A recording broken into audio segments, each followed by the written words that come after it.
追放された最弱勇者ガチャ進化で無双の頂第75話。2つの防衛拠点。刹那城塞の外縁に仕掛けられた爆裂符が連鎖的に炸裂。とごーん。黒煙とご音楽ともに体を一気に飲み込んだ。煙幕にひるみ視界を奪われた魔族たちを前に王国軍の歩兵が怒号を上げて突進する。その最前線で3人の勇者はまるで一つの生き物のように完璧に連動していた。魔王軍の猛攻を力ずくで押し返していく。今が好機だ。押し返せ。一陣の撃が戦場に響き渡る。張り詰めていた空気が一瞬で戦意に塗り替えられ、兵士たちの喉から歓声にも似た雄たけびが爆発した。崩れかけていた防衛線が逆に前進を始める。城門を越え敵陣へとなだれ込む波となって、ピュートラネス城塞はただの守りの要塞じゃない。かつて北方遠征の前線駆使だった名残。入り組んだ地下通路、魔力増幅用の古い祭壇が点在する地の利を3人の勇者は徹底的に活用していた。一陣の炎が取った弧を約開き、岬の水魔法が敵の足を絡め取り、堅固の鉄壁の防御が味方を押し支える。敵に立て直す隙すら与えない怒涛の連携攻撃。まるで流星群のように魔族の列を次々と削り取っていく。そのリズムはもはや軍勢というより3人を中心とした巨大な怪物そのものだった。北方の投石部隊壊滅しました。東側の魔獣部隊撤退を開始。勝利の報告が次々に舞い込むたび、城塞全体の空気がさらに熱く灼熱に燃え上がった。敵が撤退の兆しを見せた。それはつまり反撃に転じる絶好の好機。進軍。城塞を出て前線を押し上げろ。カスマサが剣を高く振り上げると、王国軍の騎手が即座に応じ、ラッパが高らかに鳴り響いた。うおーん。兵士たちは一斉に城門を越え、瓦礫の平原へと飛び出していく。視界の先には混乱に陥った魔族の護衛がもたついている。岬はその隙を逃さず狙いすました魔法を連発。剣豪は前衛の盾兵、後続の槍兵を吹きいて取った弧をさらに大きく広げた。鳩と魔の本流が激しくぶつかり合い、やがて戦線そのものを押し返し、黒く焦げた大地を少しずつ王国側の領域へと取り戻していく。おい、あれを見ろ。敵が退いてるぞ。勇者様が参戦されたんだ。勇者様が押してる。兵士たちの歓声には夢を見ているような響きが混じっていた。ここ数日ただ耐えるだけだった彼らにとって、前へ進むこの感覚はあまりにも久しぶりだったからだ。だが3人は決して浮かれていない。魔王軍の交代は単なる敗走ではないかもしれない。より強力な軍団を呼び込むための布石。油断すれば一瞬で包囲され全滅もあり得る。それを誰よりも深く理解していた。カスマサは剣を収めず前進を続けながら崩れた敵陣へ鋭い突撃を繰り返す。岬は攻撃と同時に周囲へ防御結界を展開し続け、剣豪は後方を振り返り、味方が散開しすぎないよう大声で指示を飛ばしていた。ここまでにしておくか。剣豪が低く慎重に言った。まだだ。もう少し押せる。一陣の視線は戦場の彼方から一瞬も離れない。鋭く燃えるような眼光。南部や西方の連中が持ちこたえられればここがくさびになるわ。岬は長末に体重を預け、荒い息を吐きながら言った。遠くで魔族の旗印が次々と吹き下げられていく。数刻前まで猛威を振るっていた魔獣たちも今は統制を完全に失い、まるで迷子の群れのよ勝利への取った功だった。だが同時にまだ戦いが終わっていないことの冷たい証でもあった。全体、ここで一旦陣形を整えろ。深追いはするな。一陣の鋭い撃が響き渡る。兵士たちは即座に足を止め、乱れた列を素早く組み直した。この城塞の背後にはまだ守るべき領民たちがいる。勝利を焦って全てを失うわけにはいかない。それを3人は痛感していた。深い息を吐きながら3人の勇者は互いに目を合わせた。息を切らし汗に濡れた顔。それでも口元にかすかな笑みが浮かぶ。なぜならただ守るだけの戦いから奪い返す戦いへとようやく一歩踏み出すことができたからだ。夜の帳が落ちかける旧トラネス城塞。片側の防壁沿いに設営された天幕の中、数正、美咲、健吾の3人がようやく腰を下ろしていた。外ではまだ瓦礫を運ぶ音、負傷者のうめき、兵士たちの足音が絶え間なく響いている。巣と土の匂いをはらんだ湿った風が幕の隙間から吹き込んでくる。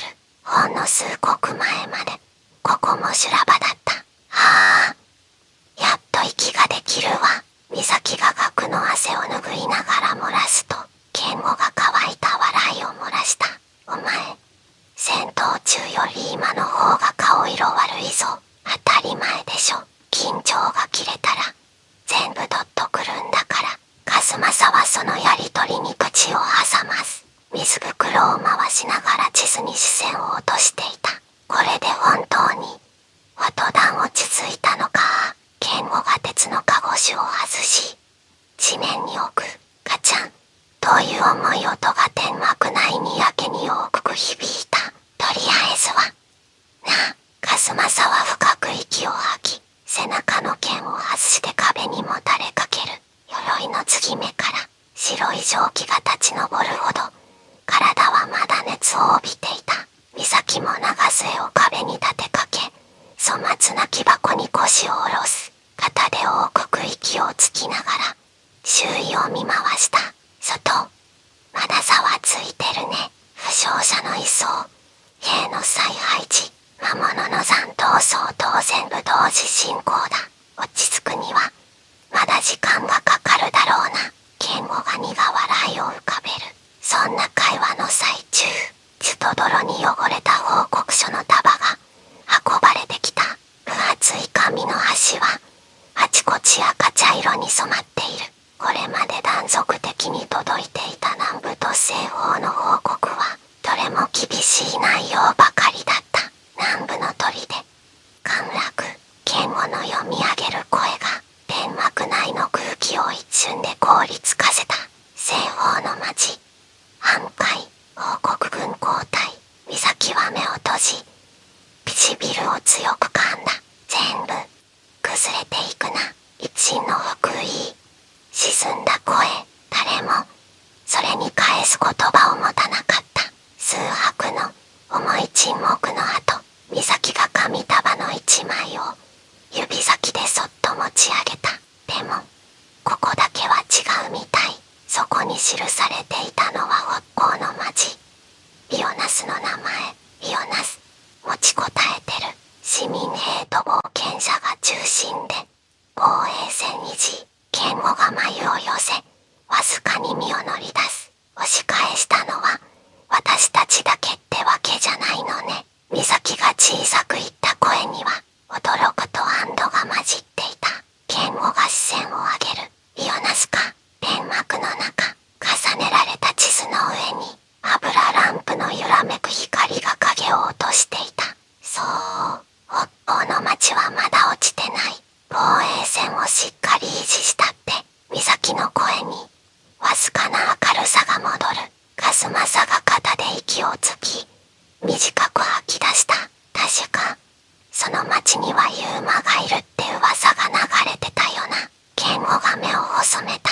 ユーマが、なるほどな。一緒に戦ったのまだ数回だけどね。美咲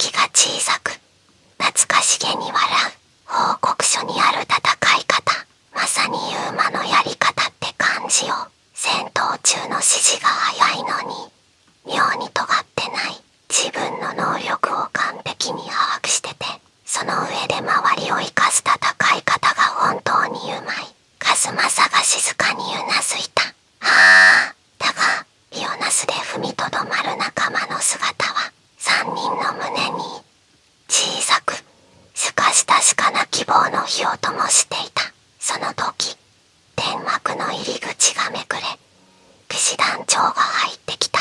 深く頭を下げ、うやうやしく告げる。王国中央よりの伝令です。中央軍が再集結し、救援隊が出立。各地への増援が順次動いております。防衛線が一時的に安定しつつあるとのことです。3人の顔にかすかな安堵が広がった。旧トラネストリをなす2つの防衛拠点をくさびにして魔王軍の進撃が鈍ったってことか。カスマサが低く確信を込めていった。美咲が言葉を選びながら静かにうなずいた。そうね、もう一つの拠点が無事なのは多分彼のおかげね。カスマサが深くうなずく。小さな戦線でそんな芸当ができる人間なんてそういない。ケンゴは地図から目を離さず、ゴツイと言うまだもう間違いないだろう。だと嬉しいな。でも今はとりあえずここで踏ん張るしかない。誰かが踏ん張ってるから私たちも踏ん張れる。ケンゴが大くのびをして力強く言った。だな、今の俺たちにできるのはそれだけだ。天幕の外、遠い夜空を横切る光の筋、それが魔術なのか燃え落ちる砦の炎なのかはわからない。どちらにせよ戦いはまだ終わっていない。美咲が苦笑に似た息を漏らした。やれやれ、夜はまだ長いね。まったくだ。ケンゴが吐く捨てるように言い、カスマサは黙ってうなずいた。3人はほぼ同時に立ち上がり、武具を確かめ始める。外では兵士の声、負傷者のうめき、馬のいななき、そして時折響く魔獣の遠吠え。それらすべてが今の戦場の日常となっていた。明日も動く。準備しておこう。一員の声は落ち着いていた。だが胸の奥には焦りと揺るぎない決意が燃えていた。ケンゴも美咲も静かにうなずいた。その闇の向こうに火をなすという光がある。はっきりした輪郭はまだつかめていない。それでもそこに仲間がいる。その不確かな存在が今は妙に心強く思えた。戦いはまだ続く。だが彼らはその渦中で確かに踏みとどまっていた。遠く離れたリオナスでユーマたちが踏みとどまっているのと同じように続く。次回第76